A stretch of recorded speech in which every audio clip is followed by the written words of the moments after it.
ادعمونا بلايك للفيديو واشتراك بالقناة.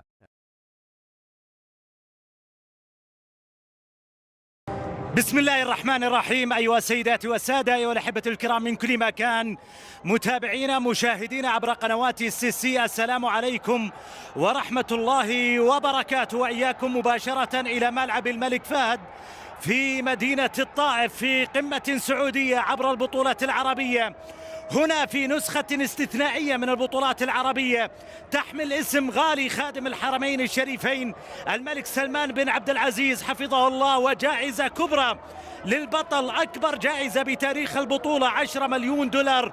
البطولة التي شهدت انطلاقة بنزيما وأول أهدافه، وفي الأيمن النصر يواصل هجوم الآن بعرضية، وعبد الفتاح آدم راسية مرت إلى خارج أرضية الملعب إلى ركلة مرمى للشباب. النصر في أول تهديد حقيقي في شوط المباراة للشباب على اليسار، المرور والعرضية، الكرة عدت من أحمد عبده ترجع لصالح النصر. النصر في بعد كرة وثار الشباب مع كرة مع انطلاقة ووصول إلى منطقة الجزاء، وعرضية نواف العقيدي نجح في الحصول على الكرة.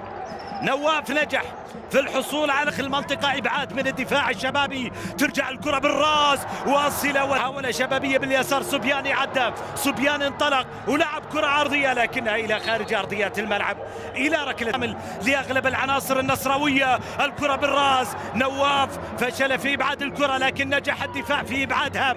الكرة ترجع للشبابيين، ساقطة في منطقة الجزاء على الملعب إلى فواز، فواز في منطقة الجزاء يلعبها عرضية، عدت الكرة على الشباب، ضاعت الفرصة على الشباب وفرصة جديدة الشباب لا يستثمرها.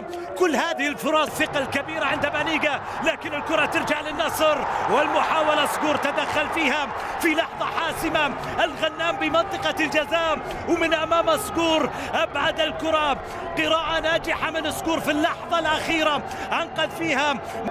تمريرة طويلة بالأمام، التغطية حاضرة لتعود الكرة بصافرة، ومخالفة ركلة حرة مباشرة.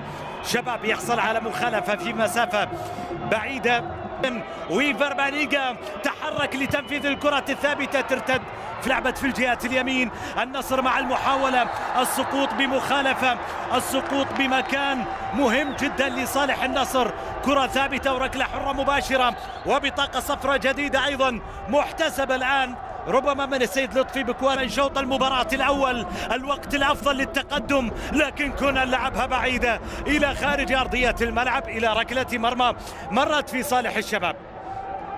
أوقات عصيبة للشباب إلى إيفار بانيجا، بانيجا بانطلاقة وتمريرة واصلة في الجهة اليمين، العرضية عبد الله مادو أعطاه لحارس المرمى لكن مخالفة. قرار بوجود والمختلفة جدا في المعسكر الإعدادي. الكرة في اليسار راحت لفواز، فواز بعرض الملعب يلعب كرة رائعة، وأحمد عبده تسديدة بعيدة إلى خارج أرضية الملعب إلى ركلة مرمى للنصر. التسديدة من أحمد عبده كانت بعيدة عن مرمى نواف العقيدي، مرت إلى خارج أرضية الملعب، ليبقى نواف بدون تهديد حقيقي باتجاه المرمى، بدون أي تسديدة واضحة باتجاه المرمى مباشرة عند إيفار بانيجا. بانيجا يلعب كرة عرضية، فواز سكور إلى فرصة لتركي، مرت الكرة بالكعب. الله الله الله على